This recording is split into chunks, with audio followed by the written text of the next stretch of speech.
मित्रों नमस्कार, हम हाजिर हैं आपके साथ उत्तर प्रदेश प्रश्नों के साथ। उम्मीद करते हैं आप लोग अच्छे होंगे और पढ़ाई ठीक से कर रहे होंगे। तो आइए प्रश्नों को देखते हैं मित्रों। प्रश्न नंबर 1 है साथियों, उत्तर प्रदेश की सबसे लंबी नहर कौन है? ऑप्शन ए है मित्रों घाघरा नहर, ऑप्शन बी है केन नहर, ऑप्शन सी है निचली गंगा नहर, ऑप्शन डी है शारदा नहर। तो उत्तर प्रदेश की सबसे लंबी नहर कौन सी होगी मित्रों? ये शारदा नहर होगी। ऑप्शन डी इसका सही उत्तर हो जाएगा। अगले प्रश्न पे चलते हैं। अगला प्रश्न है मित्रों, निम्न में से कौन उत्तर प्रदेश की पेयजल परियोजना है? इनमें से बताना है कि उत्तर प्रदेश की पेयजल परियोजना कौन सी है। ऑप्शन ए है मित्रों शारदा सहायक नहर परियोजना, ऑप्शन बी है ज्ञानपुर पंप नहर परियोजना, ऑप्शन सी है मित्रों गोकुल बैराज परियोजना, ऑप्शन डी है पथराई बांध।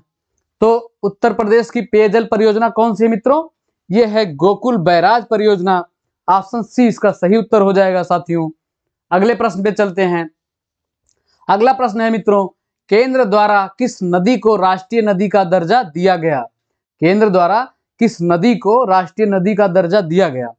ऑप्शन ए है मित्रों गंगा को, ऑप्शन बी है गोदावरी को, ऑप्शन सी है साथियों कृष्णा को, ऑप्शन डी है नर्मदा को।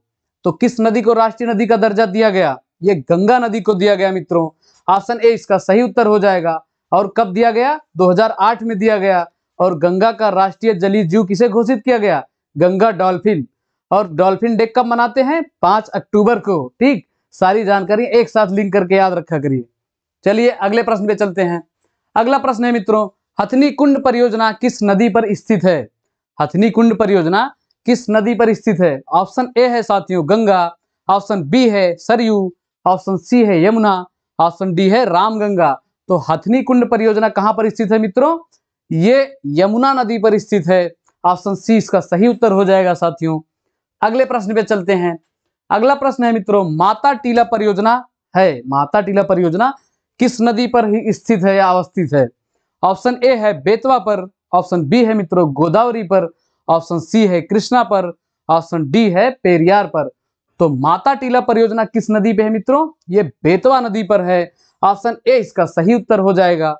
अगले प्रश्न पे चलते हैं। अगला प्रश्न है मित्रों, निम्नलिखित में कौन सुमेलित नहीं है? इसमें बताना है कौन सुमेलित नहीं है। तो राजघाट बांध यमुना नदी पे है? नहीं है, यही इसमें सुमेलित नहीं है। तो इसका उत्तर यही हो जाएगा। और रानी लक्ष्मीबाई बांध ये बेतवा पे है, बिल्कुल सही है। रिहंद बांध ये भी रिहंद नदी पर है। और माता टीला बांध बेतवा नदी पर है। ठीक, अगले प्रश्न पे चलते हैं। अगला प्रश्न है मित्रों, इनमें इसमें भी बताना है कि कौन सुमेलित नहीं है। तो ऑप्शन ए है बिठूर गंगा नदी। तो बिठूर कानपुर में है, तो ये बिल्कुल सही है, कानपुर गंगा नदी के किनारे है। ऑप्शन बी है गोरखपुर राप्ती, गोरखपुर भी राप्ती नदी के किनारे है। ऑप्शन सी है जौनपुर, ये सही नहीं होगा, सही होगा। तो जौनपुर किस नदी के किनारे है? ये गोमती नदी के किनारे है। तो इसमें यही सुमेलित नहीं होगा, यही इसका सही उत्तर हो जाएगा। और कौशाम्बी जो है ये यमुना के किनारे है, बिल्कुल सही मिला है। ठीक, अगले प्रश्न पे चलते हैं। अगला प्रश्न है साथियों, फुलहर झील भारत के किस राज्य में स्थित है? फुलहर झील कहां पर स्थित है मित्रों? ऑप्शन ए है मध्य प्रदेश में, ऑप्शन बी है उत्तराखंड में, ऑप्शन सी है बिहार में, ऑप्शन डी है उत्तर प्रदेश में। तो फुलहर झील कहां पर है मित्रों? ये है उत्तर प्रदेश में। ऑप्शन डी इसका सही और सटीक उत्तर हो जाएगा। अगले प्रश्न पे देखते हैं साथियों। अगला प्रश्न है, पारीक्षा बांध किस नदी पर अवस्थित है? पारीक्षा बांध किस नदी पर अवस्थित है? ऑप्शन ए है मित्रों बेतवा, ऑप्शन बी है केन, ऑप्शन सी है रिहंद, ऑप्शन डी है राप्ती। तो परीक्षा बांध किस नदी पर है मित्रों? ये है बेतवा नदी पर। ऑप्शन ए इसका सही उत्तर हो जाएगा। अगले प्रश्न पे चलते हैं। अगला प्रश्न है मित्रों, उत्तर प्रदेश में सबसे ऊंचा बांध कौन सा है? अपने उत्तर प्रदेश में सबसे ऊंचा बांध कौन सा है? ऑप्शन ए है माता टीला, ऑप्शन बी है मेजा, ऑप्शन सी है रिहंद, ऑप्शन डी है रामगंगा। तो उत्तर प्रदेश में सबसे ऊंचा बांध कौन सा है मित्रों? ये रामगंगा बांध है। ठीक, ऑप्शन डी इसका सही और सटीक उत्तर हो जाएगा। अगले प्रश्न पे चलते हैं मित्रों। अगला प्रश्न है, निम्नलिखित में से किस नदी का तटवर्ती क्षेत्र और नलिका क्षरण के लिए प्रसिद्ध है? इसमें बताना है किस नदी का तटवर्ती क्षेत्र मतलब किनारे का क्षेत्र अवनलिका से प्रभावित है या छेद क्षरण के लिए प्रभावित है? तो ऑप्शन ए है केन, ऑप्शन बी है बेतवा, ऑप्शन सी है चंबल, ऑप्शन डी है गंडक। तो कौन सी नदी है अवनलिका से प्रभावित? ये चंबल नदी है मित्रों। ऑप्शन सी इसका सही उत्तर हो जाएगा। अगले प्रश्न पे चलते हैं। अगला प्रश्न है साथियों, भारत के किस राज्य में सर्वाधिक सिंचाई नलकूपों से होती है? नलकूप समझते हैं, जो ट्यूबवेल होती है उसी को नलकूप कहते हैं। ठीक, ऑप्शन ए है मध्य प्रदेश, ऑप्शन बी है बिहार, ऑप्शन सी है राजस्थान, ऑप्शन डी है उत्तर प्रदेश। तो किसमें होती है सबसे सर्वाधिक सिंचाई नलकूपों से? ये अपने उत्तर प्रदेश में होती है।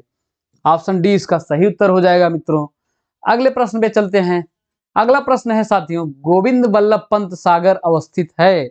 गोविंद बल्लभ पंत कहां पर अवस्थित है?